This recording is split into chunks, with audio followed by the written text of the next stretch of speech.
Welcome, modern day mystics, fellow truth seekers, James and Justin back again. And today we have another special guest with us. We've got Jana Stern. Now, she is a spiritual activator, astrologer, psychic, and host of the I'm Really Into That Stuff podcast. Now, she also has quite a story. I think she has an NDE experience that we might be able to hear a little bit about today. So I think we're going to get into some good stuff. Cool. All right. Well, we won't keep you guys waiting. Let's get into it.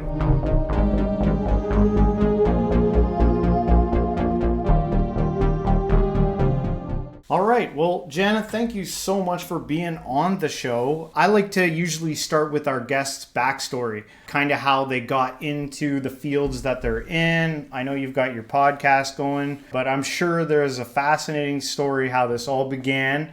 And I think there's an NDE in there somewhere too, which I'd love to hear about that. I'm always very fascinated with that type of stuff. So I'll let you take it away. Sure. Thank you so much for having me, guys. This is fun. You guys are a fun duo.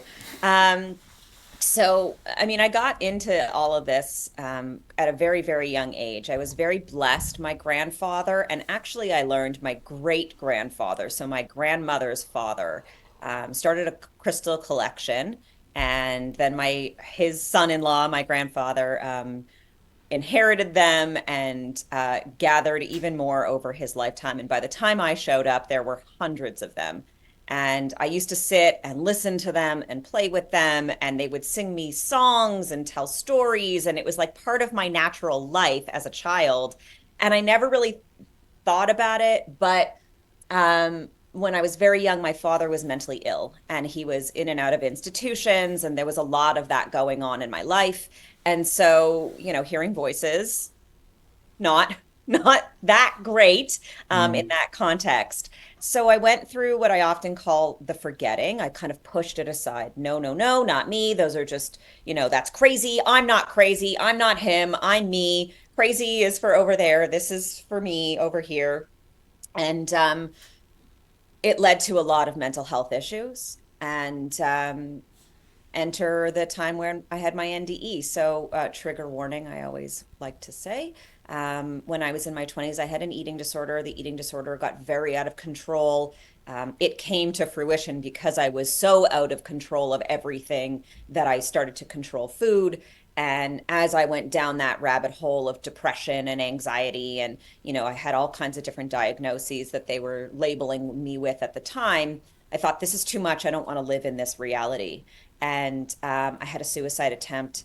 And while I was, so I had taken a bunch of pills, and I was out of my body for 11 minutes and came back in. And when I came back in, it was clear to me then. I remember waking up, my eyes opening, seeing my mother in the hospital, like beside the bed, and she looked so worried. And I remember being like, what is worrying her? And then I was like, oh, the thing, because I came back so peaceful, so happy, and so aware that I had a purpose. And then a lot of it, and it took years to piece it all together, but that a lot of it really is about understanding mental health and well-being, and sort of working on my own mental health, and then also understanding I'm a spirit in a body, and that is why I'm having such a hard time, because this reality that I was living in, which was very, very matrixed, was constricting, and something that I felt that I was constantly, things were coming at me, and I couldn't understand why. I had a very difficult life, and I needed a why for it. And so spirituality came into my life. And then I started in the process of healing to work with, a spiritual psychotherapist who introduced me to meditation and brought me to a woman who taught a course on enhancing your psychic intuition, and I was hooked. And I was like, what the hell is this? This is the answer. And my remembering started, and I was suddenly in this process of receiving a lot of metaphysical healings and learning about metaphysics, starting to get deeper into astrology, which was something that my father's mother was very aware of all my life. And that was her lineage. Her mother was also very into these things. And so it has just been like a lifetime of, I keep saying, I opened a door And then the portals, the hallway of portals kept opening and opening and opening. And the more I learned, the more I was like, oh, I got to give this. I got to teach this. This is part of it. This is helping me to not feel totally out of control. So here we are. Man, it's like this is probably the inappropriate thing to say, but Oh, I love it's just inappropriate. funny and interesting. It's like a positive version of the movie Hereditary or something. You know what I'm saying? Like I love that movie, but this is like a light positive version of that. It's like good. Yeah. I don't know. I'm curious about as the from the NDE experience. Is there much you can tell us about that experience that you remember while you were out? Yeah. A lot of what I remember was just like this deep peacefulness, but I recall having, so now that I'm back, um, maybe theoretically on some timeline, I'm back. Yeah. And I have the gift of mediumship. So I have the capacity to hear the other side and to bring forth messages. What was very clear to me while I was gone was that that gift was fused for me through my own lineage, through my own ancestral lineage. And there was a lot of healing that came through because, like you say, what I was really doing in that time was like solidifying that, yeah, I'm actually going to come back to this timeline to do the hereditary intergenerational healing that needs to be done. Yeah. Because on both sides of my lineage, there is trauma and there is challenge, right? And so there's while I was on the other side, my great grandmother on both sides have always guided me. One I'm named for, and I have carried her essence my whole life. And the other, there's a video that I actually watched last week of me. I'm probably 2, and I'm standing at my grandmother's house, and I'm pointing at her mother, saying my own name over and over and over and over and over again. It's wild. I was like, Yeah. Yeah, you got to get a hold of that footage and post it somewhere. oh, yeah, I got it. I got it. I'm curious as to what are you familiar with the shadow work, the concept of shadow work? I And am. I'm a little bit curious just to like right away go off on a weird tangent. I'm curious as to what the shadow work, if you've delved into that so far and what that has looked like given your specific situation. Because I would imagine it would be deep and vast and complicated. This is why I teach other people how to look into their shadows. Yeah, I do it a little bit, and it's crazy some of the stuff that happens and comes up. But yeah, Yeah, I think, a lot of it is understanding why do we suffer? Like I'm going to put in parentheses from mental health issues, right? Because that's how it's now manifesting and everybody's kind of labeling themselves anxiety, depression, blah, blah, blah. Everybody wants a diagnosis now. But when I was getting one, it wasn't cool. And by the way, when my father was getting one, it was really not cool. yeah, And and it was always there for me that mental health is part of our reality. And like I say, we're spirits in a body, right? We are able to go up, we are able to project out, we are able to heal, to transform, to transmute, to like evolve ourselves in this lifetime. But because we've been so narrowly dimensional and so small and dense, there has not been the capacity for that. So every time I look in my shadow, there's always more space for forgiveness. Forgiveness of who I was, forgiveness of who my father was, of who my mother was, and the choices that she had to yeah, make, and it's just sort of like this infinite um bottomless pit of like every time I think that I've hit this is as much as I can possibly forgive, there's more in the shadow, there's more in that depth to go down into to be like, wait a minute, there are all of these choices, everything from him not taking his medications to me and all of the anger and the rage that has come up in my own life, and my mom and all of the things that she's dealt with, and my brothers and my dad, my stepdad who raised us, and the whole yeah, grandparents, great grandparents, yeah, everybody. There's more and more and more to look at. And for me, when you do the shadow work, it's really about understanding how much you are actually in control of and how little outside of you are in control of. yeah. And the more that you take control of yourself, the less that you need to control things outside of yourself. Oh yeah. Lesson always. Yeah, it's amazing some of the things, some of the like chords that reach down to the core of your being that you're like, some of these things are languageless, Mm. and some of them, the lesson of them is to just like let it be and not even do anything about it. And some of them are, it's bizarre, it's odd work, but just given the mix of tangible spiritual stuff and mental stuff, I figured that you'd have some interesting things, and you did. You identify as kind of a healer, right? Is I that fair to do. say? Yeah. I do. So I'm sure part of the healing is addressing some of the shadow work with your clients and the people that you talk to. Uh, Maybe you could talk a little bit about kind of like the introduction into that. What do you do with people to kind of like help them through that in the beginning process? Yeah. So I have a one-on-one program that starts with really looking at who you were designed to be, based on that first breath that you take on this planet that we start to call your natal chart, right? So when I ask you what's your sign, you're going to go ahead and tell me your sun signs. But we have a whole chart and a whole entire solar system and a whole entire astrological self that is very, very layered. And when you learn about astrology, I have a teacher who's been teaching, pardon me, since the 60s. He'll call himself a student of astrology because there's an Mm, infinite amount of information to know about the universe. yeah. So we start there, and go into who are you really supposed to be based on that first breath, because there's all of the archetypes of the different planets give you a clear map of like, no, actually this is who you are supposed to be. Stop trying to be something that everybody says you should be and let yourself be who you really are. And then we go through the process over 6 months of unpacking, well, what got in the way, right? What caused the forgetting? What traumas occurred that had you show up in one way or another, and then, live in that response and that trauma response over and over again? What stories do you tell yourself? Where do they come from? How can you relate to those stories differently? Every time that you go to tell your story a little bit differently, it heals the whole history because there's only now.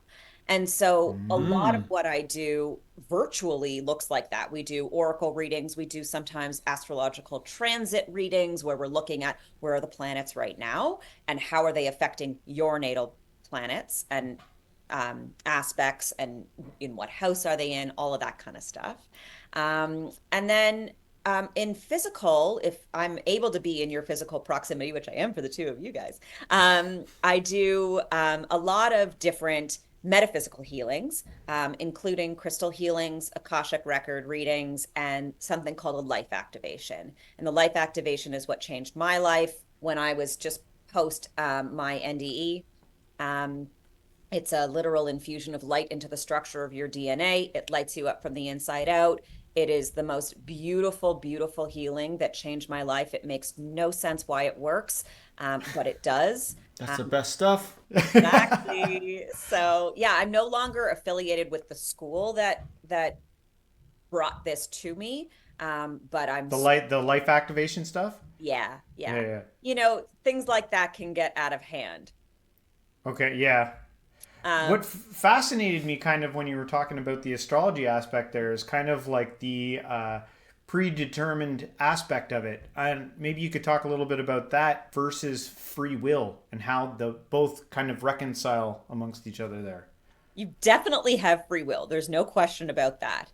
We all do. We all have free will. The more that we are given that free will and the choice to choose, the better. And this is why I don't do a lot of future predicting, because I think that it's actually really unfair to project what I believe might happen Hmm. onto you.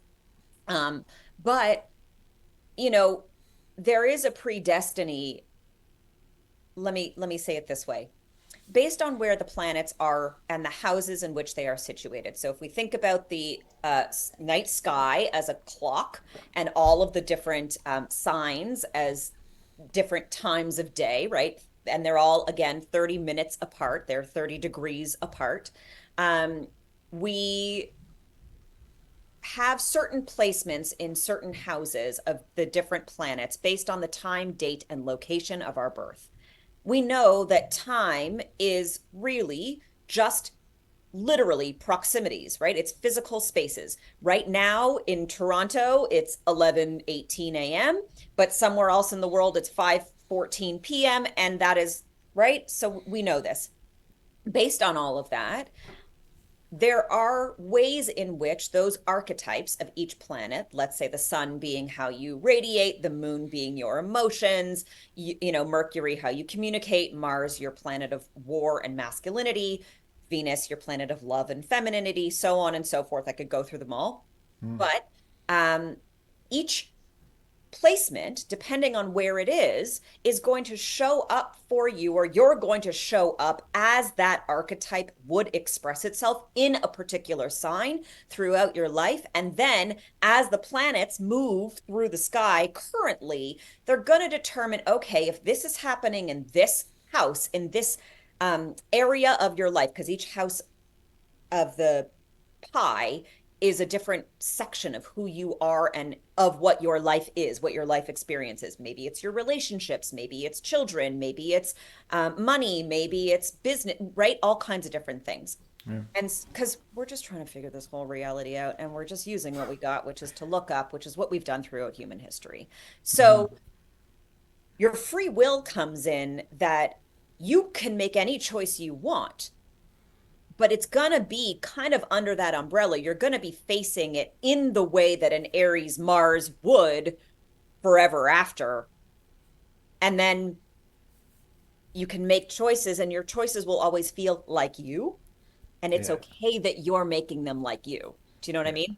So kind of like within the limitations of the environment, you're only given a certain amount of room to work within. So you've got all these choices that you can take within that, I don't know, boxed off environment, I guess. Is Yeah. that kind? Yeah. I I don't know. would say that, like, as you know, healing is a spiral, right? Going up, up, up, up, up, up, Yeah, up. yeah. In your lowest, densest vibration, let's say before your quote awakening, right? You're going to always behave a particular way. You're going to show up always the same way. You know that maybe you have, a short temper, or maybe you're somebody who is very introverted and within yourself and you don't share a lot. And then you have this awakening and you start to like go all the way up. And as you're going up, you're still going to be you. You might still have that temper, or you might still be introverted, but there will be more space, more opening, literally more, right? Yeah. Grander, grander. Like think about the expansiveness of the infinite time and space. And so there's just more to access. Do you know what I mean? Yeah. Yeah. Oh, yeah. There's some peculiar stories even about enlightened masters over time that did things that didn't always seem all that enlightened. You know what I mean? That might have a temper or an addiction or something like that. I'm not advocating that. I'm just saying that. I don't know what I'm saying Well, we're all because human. I'm not gonna. So, some of this stuff is a little complicated, and we depend on teachers such as yourself to disseminate this information. But that's the one thing I latched on in what you said was that as you awaken, I do think it's interesting that I think that awakening can happen in stages, and there's different degrees of awakening. And there have been times where I've been losing my temper, and I'm like, can sort of see that that's what's going on. Like if somebody looked at me in a particular way during that time, I might like shoot them a wink or something. Like I'm not really. I understand that this is just software right now acting out. Yep. So that's Yep. interesting. There's actually so many things that upon researching you a little bit that I wanted to get into. That was cool. Another thing would be the soul family stuff and more about that activating thing. I'm really interested in the life activation. The life thing. Light activation. Because I was spiritual listening to a activation. podcast even this morning that you were talking to someone about in lieu of getting prepared for this, and I was like, you both were like life activation, yeah. I was like, I don't know, maybe you can share some of that with our audience. Sure. Yeah. So, like I say, the life activation is an infusion of light into the structure of your DNA. I go in and I literally in your body, you have different energetic bodies that are contained within your physical body or around your physical body, which is why I need to be in your physical proximity for it. And so I will literally go in to your energetic bodies, balance out your chakras, balance out your elements, fire, earth, air, and water, but balance out your magnetic energy, which is what attracts you to people and also like repels you from people. Um, that's a nice one to have in balance. Important. Yeah, then you're like, oh, okay, I don't need that at all. Thanks so much. Yeah. And the Or world sometimes fights that. They'll be like, hey, you're overthinking this. You don't need to be so repelling. And you're like, it took me 40 years to realize I should trust that. You know what I mean? Like, anyway. So this kind of helps to be like, okay, I'm in balance. So if something is coming to me, either it's for me or it's not. No gray zone in that a little bit, or I should say a little less gray zone in that. And then I balance out your etheric energy, which is how you pick up on spirit or universe or God or whatever you want to call it.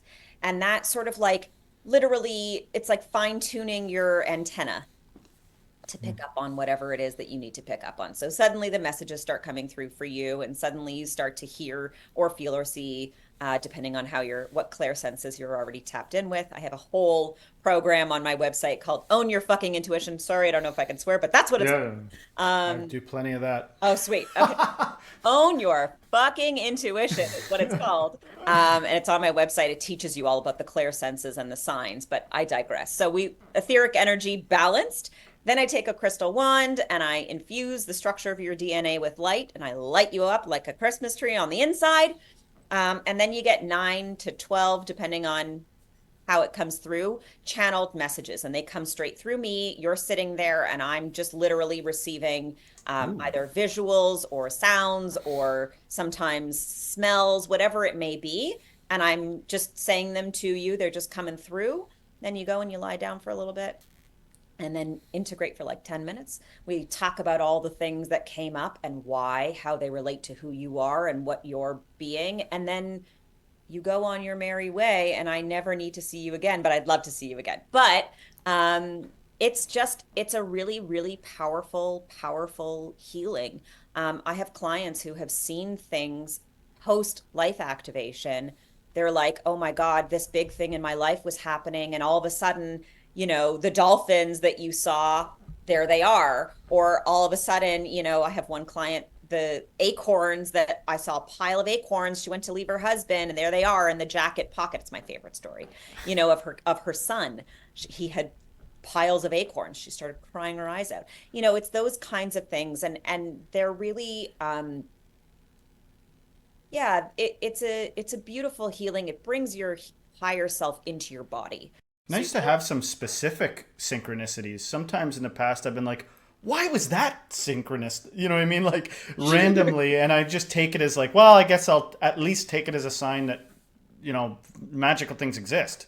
But But what sometimes, I often yeah. do when those types of signs come my way, I look into what is the totem of the particular Yeah. animal or Yeah. whatever it is. Then to be like, okay, yeah, I see how that very much applies to this moment right now. Thank Cool. God for the internet. It's Right? just, we can just become one infinite mesh of hyperlinks. You mentioned channeling there, and we've had a few guests on now. I think where we've talked about some channeling before. I'd like to kind of like maybe go down that avenue a bit, because some people Yeah. like they channel Jesus, they channel aliens, they channel Ra, they channel. What is your take Yeah. on? What are you channeling Yeah, yeah. during those spiritual activations? Yeah. I always say like I'm channeling a higher version of me that comes through like, okay, so I think about it this way. There is a quantum existence that we all come from, a one space of all of us, a source, if you will. Okay. And I try to go up into that. So before any of the healing process begins, I set the space. I call in the angels, the archangels, all of the different energies and entities to be present and for others to please leave. And so we're creating healthy, safe energy and healthy, safe space. Um, and I'm channeling from that source, from that oneness. I'm pulling in what you need to know from the quantum sphere that's going to help you on your journey. And I try to be a really clear channel for that and just really be in the light. The thing that I love about the life activation versus something like Reiki, Reiki is really a projection of me to you. And oftentimes it's hard to differentiate where one ends and the next begins. Your life activation is not about me. I say it a lot on every single platform. I'm Jana Stern healer, but really Yeah. I don't do any healing. You do the healing. I'm just a vessel. I'm a conduit and I do some stuff that can help you to see where your healing is, but I don't do anything really. Yeah. Like I do, Yeah. Through your Makes sense. experience of all this and your kind of your understandings and what you just explained there, kind of about it, to me, it seems kind of like a non-dual view of the universe almost.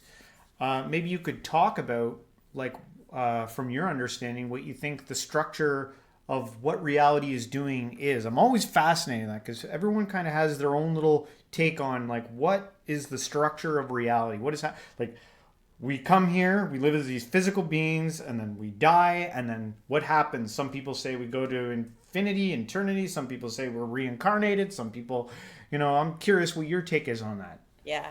So my take on reincarnation is that we only have one life, Okay. one physical life. All right. But when we are in spirit, when we are, as I often say, we are, physics says energy is a wave, then it is a particle, then it is back to the wave, right? Right now we're in particle, we're in physical. And when you are in the wave is not anything in particular, it's everything.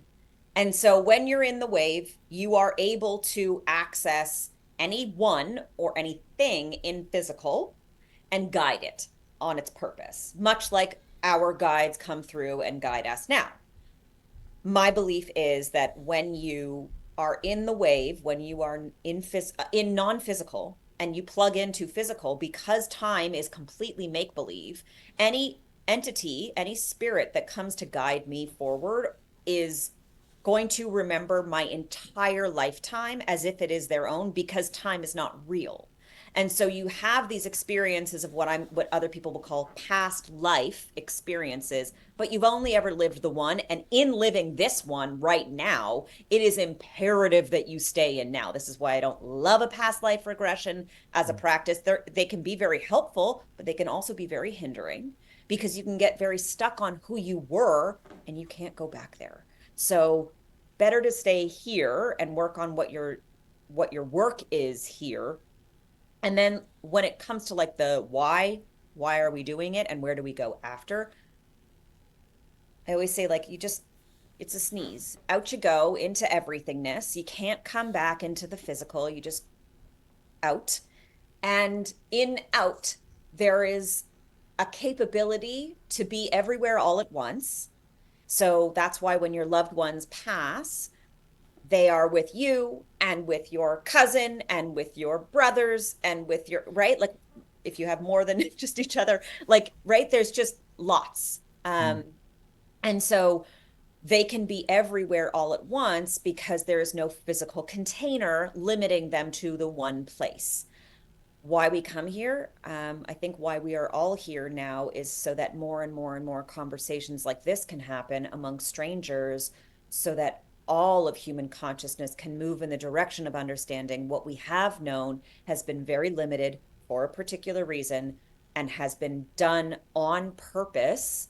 And now is the time that we have to be on purpose so that we can evolve to understanding the physics of it all, the metaphysics of it all, and like the sovereign power of our own energy to create whatever we want. Like if we really understood how magical we are, that scene in the Matrix, There Is No Spoon, would be, it's a parlor trick. And that's literally what it is. It's kids' games, right? And we don't necessarily think about our reality that way. But if we did, imagine what we could create. Forget money, it wouldn't even exist because if I want it, it's already in my hand, literally. Not like in a metaphysical, like woo kind of way, but the capacity to teleport, the capacity to be anywhere in the world, to be anything in the world would change so substantially. And that's why it's happening so slowly.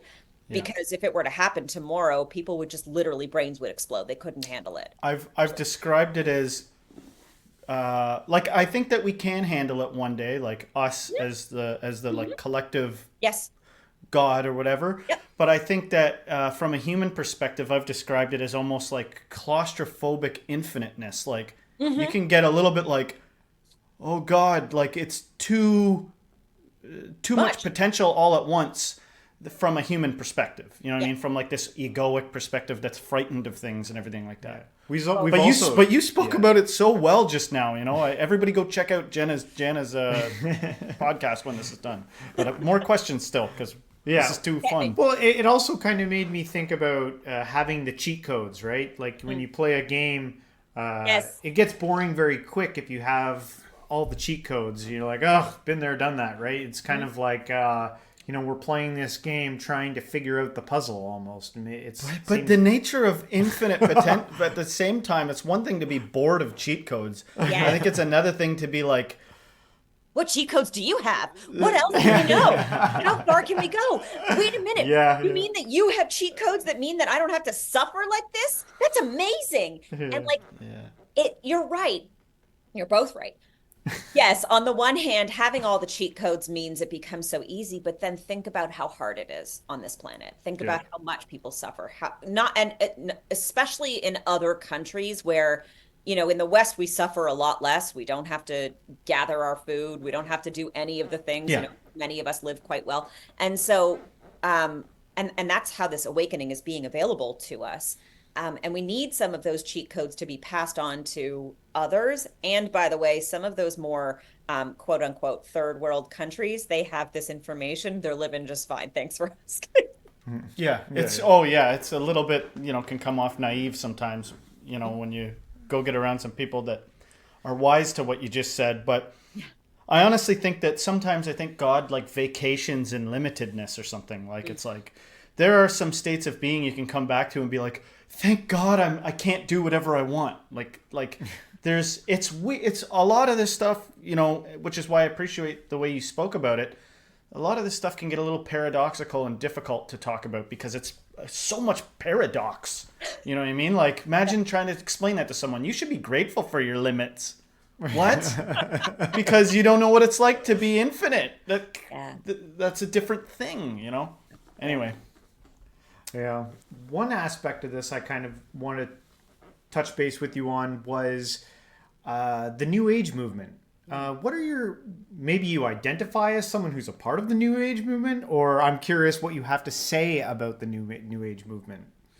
I think the New Age movement is confused. It thinks it's new and really it's ancient.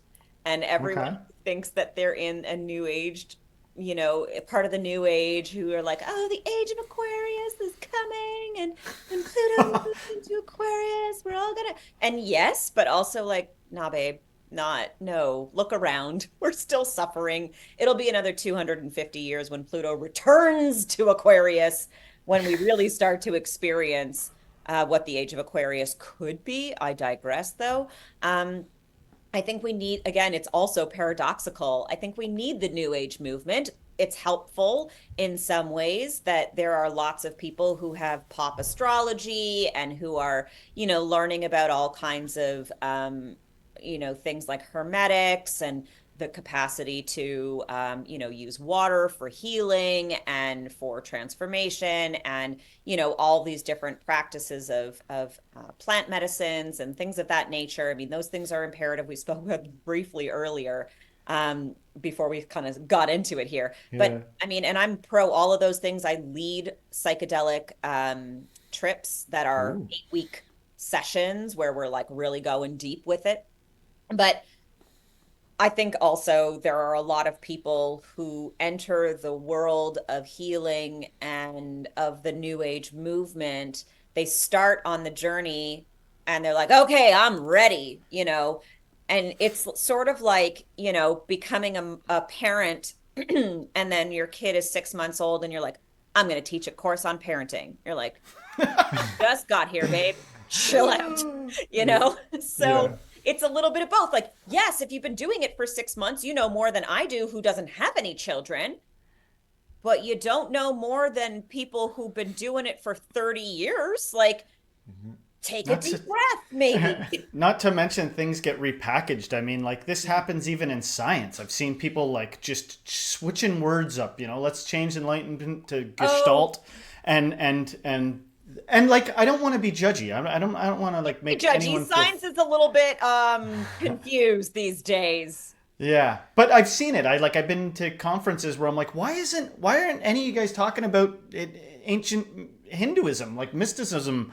You know what I mean? You're rounding the same things. You're just changing the labels a little bit. We'll get there. And then I hear, sometimes people such as yourself and other people we've talked to that are pretty advanced teachers would be like, oh, we got like hundreds of years yet before we really, because part of it is you see the ego usurping this stuff, repackaging it. Literally, like maybe it even comes with like I had an experience, but my ego has got a hold of it now, and I'm going to sell this thing. You know what I mean? And so that just keeps happening over and over again. What's really fascinating is like we are actually seeing timelines speed up quite a bit. And there are things that are happening in popular culture that are very clearly waving the flags that this whole thing is make-believe. And that what we believed before cannot be what we believe in going forward, right? These sort of demigod of celebrity, maybe we're done with that. Politicians serving us, maybe we're done with that. Maybe they go together, right? And as we see this kind of like really, it's becoming less and less conspiratorial or less and less theoretical, I should say, and more real. As that comes about, we're like, okay, so if I can't believe in what I used to believe in, what do I believe in, right? And when I talk about science being a little bit bastardized, we definitely saw that. And, in recent years. And in coming to understand about that, it's sort of like, and I've been saying this really since 2020, it doesn't matter whether or not these theories are true or not, turns out they are, but what's true is that in our world, there is evil, there is a manipulative, controlling entity and energy that exists, and it's coming to light in such a way that the popular culture, the belief collective consciousness is evolving, because we're like, oh, I'm sorry, was he involved? Were any of his friends involved? I don't want to listen to that. I'm going to just like listen to Chopin. I'm going to listen to like Cotton Eye Joe. What's not involved in that, right? Because we don't want to be affiliated with that kind of ugly anymore. So as we'll get there, but collectively, it might be 20 years, but it's Well, it could take time. I want to jump in because I want to return a little bit to the New Age question that I asked, because it's funny because like sometimes we like to react to that type of content and look for an unbiased view about the New Age. And we constantly, like, if you look up New Age on there's no one who like identifies as like, I'm part of the New Age movement. Like it's really weird. Like it's like this mysterious thing out there called the New Age movement. But then there are a lot of people that come from traditional backgrounds who got themselves later they left traditional religion or whatever like that. They got into like crystals and tarot and all the stuff. And then they say it ruined their life, and then they came back to a more traditional, even more hardcore, more hard now. There's like this return now to traditional fundamentalism, not just within Christianity, it's also in other religious beliefs out there. There seems to be in the world right now this return, backlash. I mean, like a backlash type of thing. And a return to traditionalism. I was curious about your take on that. Like, why is it that there are people who, they try this, they dabble with things, and then they get freaked out, and then they're like, they go back even harder. I have a really interesting take on this. Because this past year, almost exactly to the day, I definitely have gotten back to my traditions, and I've gone in a direction, not on purpose. The world has really shook me over there. But I think that what's really fascinating is when you look at traditional religion, and I'm going to use the big three, being Judaism, Christianity, and Islam, Yeah. all based, by the way, in Judaism. Yeah. Um, we had some knowledge, we had some information. And when you study things like Kabbalah, when you study things that relate to the depth of not just like the basic story, but Yeah. what really is below those stories Which seems underneath. to be the mystical That's uh, right. branches with underneath them. Yeah. Yeah. So when we like for those who are still living in a very very dense reality in a desire to still be in this shape, right, in the shape of the pyramid where somebody is on top and they are in charge and they tell you how to behave and what to do and God is at the very top and blah blah blah blah blah, right? It's the And strongest shape. that's well in this reality. Right. No, it's funny to me the subconscious depictions even of I can't help but as you talk verify to myself what you're saying when you realize that people to represent evil will subvert that. They'll be like, well, how do you know something's evil? It's upside down because this is how it's got to be. So if it's upside down, then you're dealing with bad news bears. Yeah. It's like you're so fixated on this, man. Well, Anyway, sorry. Go it's on. okay. So, I believe that there are two kinds of consciousnesses on this planet now, post December 21st, 2020. That was the day of the Saturn-Jupiter conjunction in Aquarius. And Aquarius, again, being this like very literal time and space expansionness air sign. And they are very concerned with humanity. They are very concerned also with transhumanism. What is humanity? What isn't humanity? They represent tech, all that kind of stuff. The Jupiterian perspective is this expansive perspective of maybe everything is possible. And you'll see those people moving in a new age kind of way because their thinking is of that metaphysical, of that really mystical existence. Then there are Saturnian people who are very, very constricted, right? Think about Saturn with its rings. It's not going anyplace. You can't go beyond itself.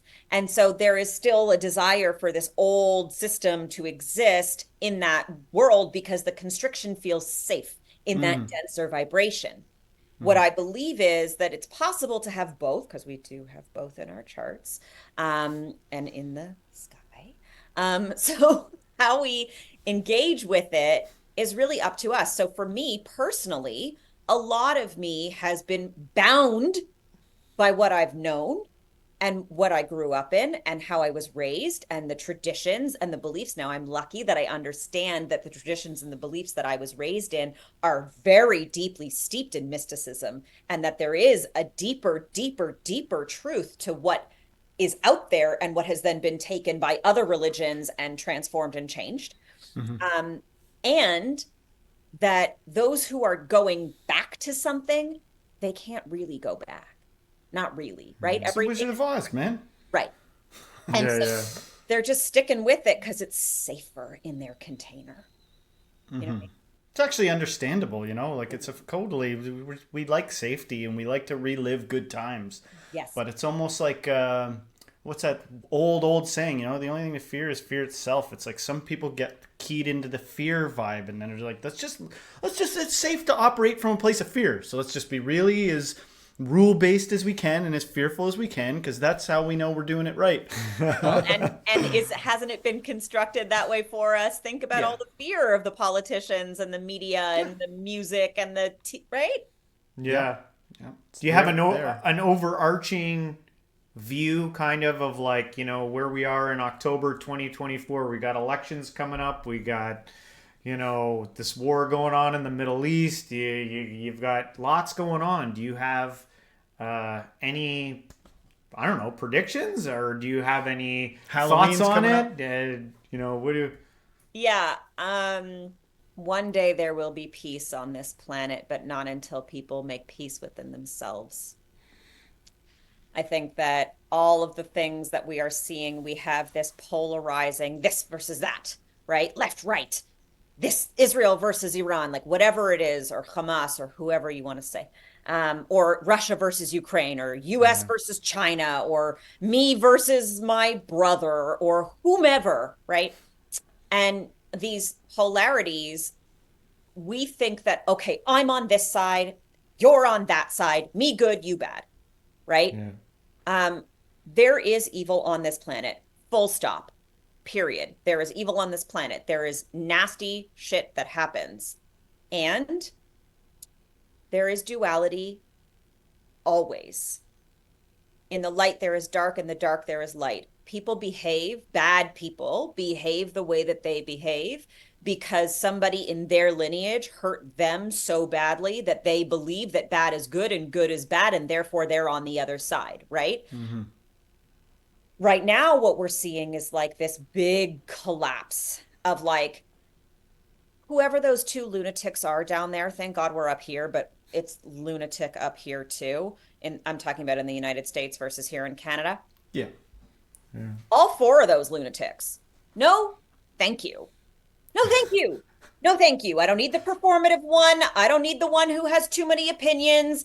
I don't need her friend who's a little bit unsure. I don't need that one who's a little bit too sure. I didn't choose for any of those people to run that country and theoretically the world. They're all idiots. I don't follow politics at all. I like wing. adamantly try to not know what's That's going on right. with that. The left and the right wing are the same bird. Kill the bird. Forget the wing. It doesn't matter what side you're on because as soon as this one stops flapping, this one doesn't get stronger. The bird dies. Who cares? It's all the same thing. Well, there's if you don't mind, sorry, I'm excited about what you're saying. I find it really interesting when you talk to people that like politics and like to get together and talk about it. I'm like, and there's all this shit throwing at the politicians, and I'm like I don't judge Trump. I don't judge Joe Biden. You elected he's rich because he lives in a world that you allow. Like we allow that, and it makes me think of. I don't know if this is a real term or not, but I think it dovetails with what you were saying a moment ago prior to this political stuff. I don't even know if this is real, but I heard somewhere when the Buddha wakes up, the whole world wakes up. Mm-hmm. And it goes with what you were saying about like peace starts with the individual. That's right. How could there be a problem unless there's a lack of reconciliation? There's still work to do within itself. Yes. Where does Hitler exist? He exists in your heart. Where does a lot of this stuff exist? Like, if you didn't have a reference for it, you would have no reference to be dualistic Correct. About it. Correct. So that goes back to the shadow stuff. But anyway, I'll let you take it from there. I apologize. I just had to get that out. I love it. You're right. That's exactly it. We collectively, and this is what I was saying about those theories that we were theorizing about quite a bit during the pandemic for some of us. I kept saying it doesn't matter if it's really happening. If it exists in the collective unconscious, then it exists. And we know that trafficking happens. We know that horrific things happen on this planet. And so, if you don't like the way that, Trump is egoic, check your ego. If you don't like the way that Kamala is performative, check how you perform. Because everything is truly a mirror for yourself, truly. And the existence that we're collectively in is one that we are co-creating. We are dreaming it together. And so if you are everyone, I'm not one of these people, but if you're somebody who's like, the world is burning and everything's on fire, go fix your own world. Stop being so concerned with everybody around you. Stop being concerned with how your sister behaves and how your mother does this and how your coworker says this shit. Mind your own business.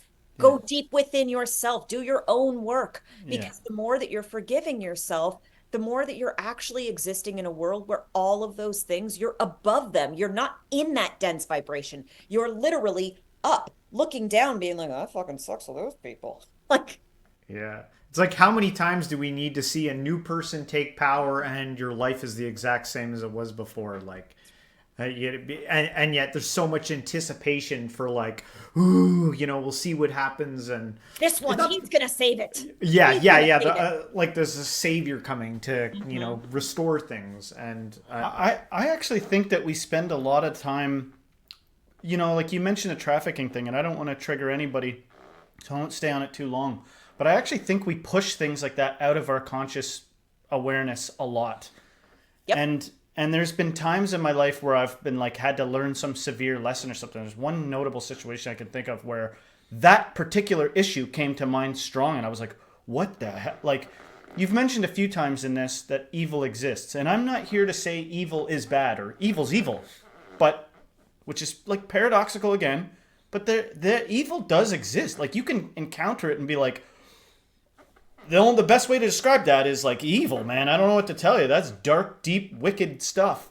Yep. And I think in the integration process, as we're integrating with all the spiritual stuff, you get confronted with those things that most of us, just to get by every day, are actively walling out the realization of things that we have some connection to, or just don't want to face the ugliness within ourselves, the competitiveness within ourselves, the naiveness within ourselves, all these different things, Yeah.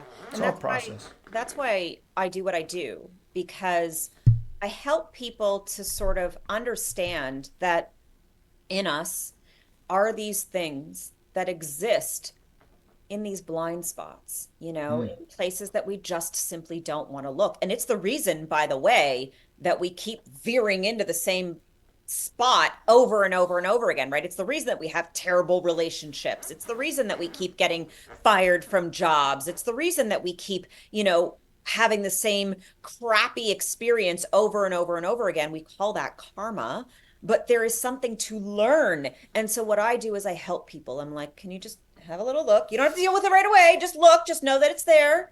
Look in that shadow. And then once you see it, then you can deal with it. Because when you acknowledge that the way that you're being is because dad did this and then I believed that, and it's been that way, and dad believed it because his dad believed it, and his dad believed it because his dad believed it, and it's been that way for generations, and I'm here now aware of it because I can do something about it, because I don't have to choose to just be in that loop forever. We're here to break the karma. And like, literally, you guys are millennials. This is our karma, right? Pluto and Scorpio. Scorpio is the underworld. Dig it up from underneath. Look at your shit and make it light, make it watery, make it flow with it. Stop being afraid of what's at the bottom. Stir it up a little bit. Get it to the surface. Get it out. Learn how to alchemize. Learn how to transmute if it's possible, It's infinite after all. Yeah. Well, I think you put it out there perfect. I was just about to ask you, like, if you had one overarching message for our audience out there, what would it be? But I feel like you just said it. As a spiritual activator, what does it mean to be a spiritual activator? Yeah, I made it up. It was like, I don't know what the hell I do, but what I often do is I activate something in people's spirit. Because imagine if all of a sudden you had an understanding about a part of you that has been on repeat since you were very young, that you don't know how to relate to with love, and then suddenly you could. There's something activating about that in your spirit. And, that to me resonates more than healer, but healer fit on the IG, what do they call it? That name. With the tags or handles? Yeah. I couldn't fit healing, so I had to be healer, and now that's what I am. And Jana Stern spiritual activator also didn't fit, but that's really what it is. It's it's somebody who I'm not somebody, like I said, I'm not a healer. I'm just here to be a vessel, and I help to activate people's spirit, because even in the way that I know I speak, there's much to think about when I'm done talking, right? And so when we go into a container about you, then it becomes, whoa, right? Something's activated. So yeah, that's what that is. Oh, yeah. I have a question. I don't know much about soul families. I actually I was just on YouTube the other day, like self-hypnosising and whatever, and I came across something that was like, get in touch with your soul family, and I tried it, and I fell asleep probably as usual. But what's a soul? That's a good thing. What is a soul family? What is it? I'm supposed to meet this soul family, and I don't know, as usual, if it was my imagination or if I was doing something. I love this question. First of all, if you're falling asleep during meditation, you're doing it right. Oh, good. There's a lot that happens in the I enjoy it. Yeah. There's a lot that happens. And for some of us, in particular, I'm a Pisces. My sun sign is in Pisces, which means that I need to go there in order to really fully integrate. I will take a nap any single time that I need to really like integrate something, because I need to go up there. I can't do it in this consciousness. So if you're going up there in your meditation, you're just going up, you'll be back. It's fine. Good for you. Don't feel Good for you. Good for you. Yeah. What's with this? I don't believe in rules around like sleep. If you want to sleep, for God's sake. Anyway. Agreed. Rest is a sacred healing practice for all peoples. That was not the case most of my life, so. I got that. The answer to what is a soul family, you know them when you see them. So I have lots of beautiful soul family. I'm very, very, very lucky, and I know how to suss them out when I'm there. It's that feeling when you get on a call, when you meet a person in person, and you're like, I know you. We know each other. We've done this. You look familiar to me. I recognize you. And the recognition feels like from the last time that we did this. Mm. And to me, that usually feels like we can go immediately into a conversation that goes way deeper than the weather or politics or any of those kinds of things. And so rather than like you trying to rationalize it and judge yourself about it, maybe you just recognize that every single time that you have somebody on this podcast, every single time that you guys are in physical spaces where you connect with other people and you're like, whoa, I feel like I've known this person for so long and we just met, that's soul family. And like, as you start to think about the people that you've met, in particular, since you've been in your own awakenings, you can be like, right, that person came into my life and they just like, it was like they'd always been there, you know? And then some people are like weird, strange magnetic forces with you. Like before I met my wife, we went to the same high school together and we were like in each other's orbit, and our friends knew each other. They were like, what? You guys got together? Like we were all new. You somehow didn't know each other in that situation. Then, you know, it's like they revolve until they connect or something. I love that. And I wonder if that's got something to do with it too. 100%. Yeah, definitely. I mean, you know, and also that you attract who you need when you need them from where you are, right? And people come into our lives. My one of my best friends says, for a reason, a season, or a lifetime.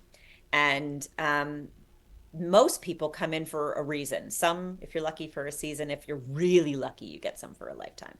But soul family is really just that feeling of like, oh yeah, there's a lesson that I'm learning and you're reflecting it back to me. You're helping me to integrate this next level, because like you guys have been saying, this healing thing, it's infinite. It goes on and on and on until you're out of your physical body. If you're alive, you're healing. That's it. Otherwise, you're dead. So that's good to know. That would be good for some people to know, that like believe in completeness or something, you know? Completeness means dead. Yeah. Done with breathing. I'm complete forever. Yeah.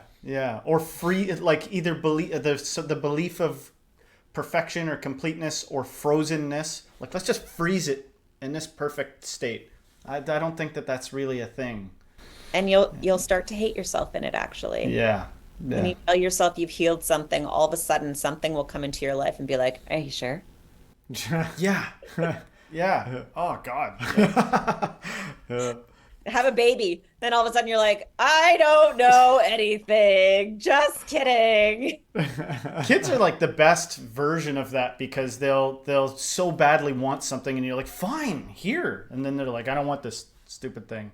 You know what I mean? Like they immediately there's no pretension, you know. With an adult, they'll go on for a while pretending as if they're Yeah. I got what I wanted and I'm happy, but it's like, I know too much about psychology to believe you. Yeah. Nothing works We're that way. hilarious. Humans will buy things that they don't need and then they'll hold on to them for decades because they would have to admit to themselves that it was a terrible purchase if they get rid of it too quick. So they'll hold on to it for 20 years before it's like Gotta admire the Great commitment. grandchildren are hanging on to it like this had meaning to them. They like didn't care about it at all. I know. Yes. My house is like that. What is this thing? Yeah. Exactly. Exactly. Well, the thing about kids, and then we'll wrap it up. The thing about children is they just got here from that wave, right? Yeah. They're newly particled. So their understanding of what happens in the wave is way different than ours, especially the little ones now. Those 10 and unders, oh, are those kids magical? They know something. I sit and I listen to those children. I sit and like, not having any myself, I'm very lucky that I get to tune in a particular way that only a very cool aunt can.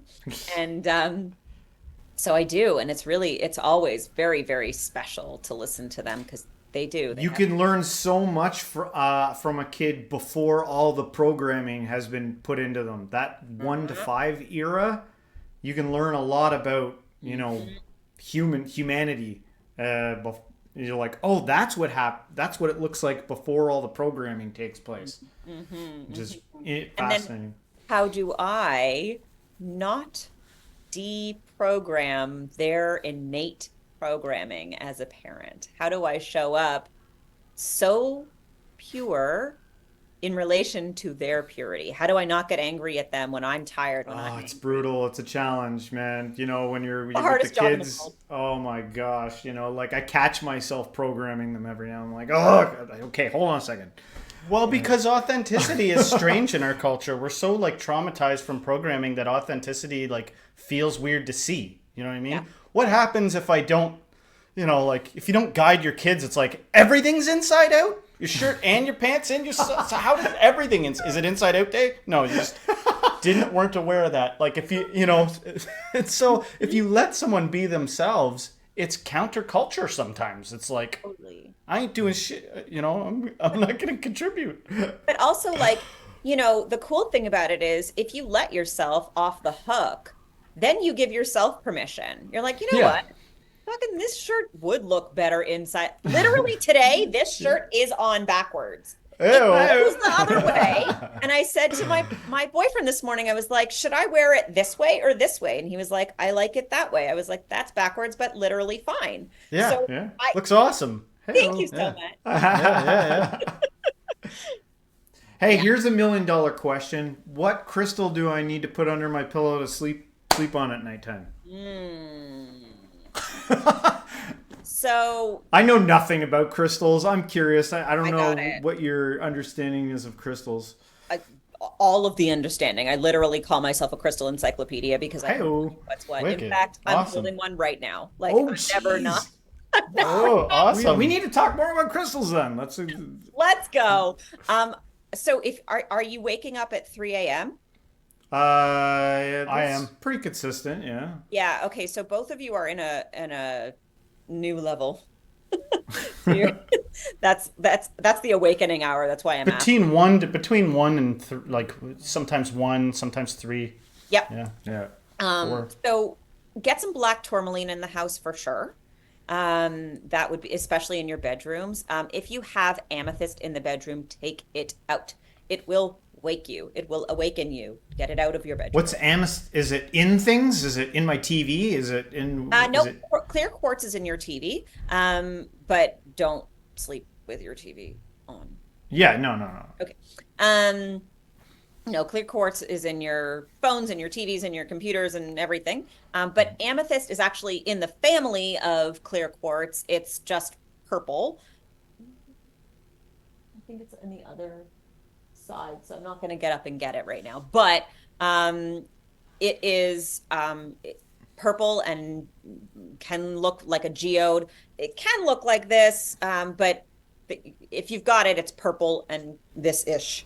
Or it could be a geode with lots of sparklies. Get it out of your bedroom. It will keep you wide awake.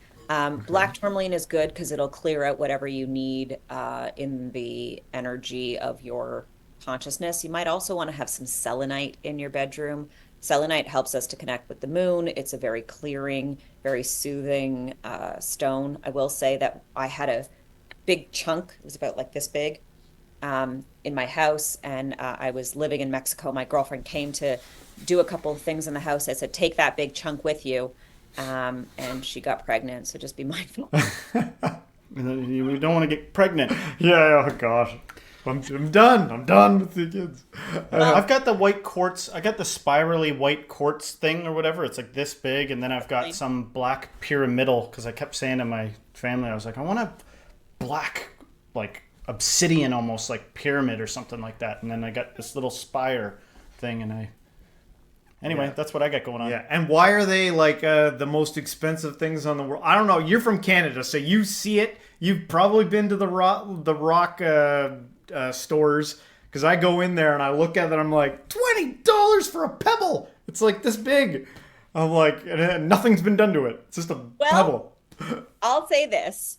Firstly, there are some stores that are real capitalistic. And they know what they're doing. But also, there are lots of crystals that are very rare from very rare remote places in the world. A little disclaimer that if you're going to buy crystals, please make sure that you are buying ethically from ethical sources. If you guys want a list, I'll give you a list.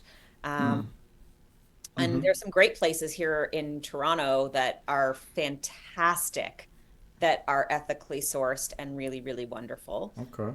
My friends at Alternative Thinking and Alternity, they would be a good source for that. But yeah, sometimes, I mean, it's a bit of both, you know, but I would say you can buy great crystals lots of places for not a lot of money. So be mindful about, you know, some stores that are really flashy and, you know, they have that new agey feel, and you're like, it's the same place that you buy your like expensive vegetables from sometimes. But, or the singing bowls. Next door too. The singing bowls, those are usually off the charts too. Like, wow. Yeah. Again, I have a source if you need one for expensive. Yeah. Sure. Yeah. All right. Well, you know what, Jana? I think we've done a great job here. I thought maybe for our audience, a good way to close this out might be to let them know where they can find you, what you got going on, and all that good stuff. Awesome. So as we said, I have a podcast. It's called I'm Really Into That Stuff. It's just interesting conversations with myself and some fun, awesome people who are into the same stuff that I'm into. And we talk a lot about their businesses, what they're doing and how they're healing the world, which is super fun. So you can go to I'mReallyIntoThatStuff.com and has all the information there on how to listen or watch on YouTube or Spotify or Apple Music or wherever. And then you can find me on all the socials at Jana Stern Healer, and my website is janastern.com. I am booking now for end of October, beginning of November for in-person and virtual sessions, and I'm always happy to have conversations about pretty much anything. You can slide into my DMs on most of those platforms, Instagram, TikTok, what else? X, Facebook, all of those things. I'm on all the things. I'm everywhere all at once, and I try to do it all, even though I'm just one person. But yeah, it's omnipresence, good quality in this day and age. Exactly. I'm gonna clone myself soon, and then no one will know. So yeah, except maybe you guys. All right. Well, great. It was awesome. Thanks so much for being on the show. Thank you, guys. I appreciate you so much. This is so fun.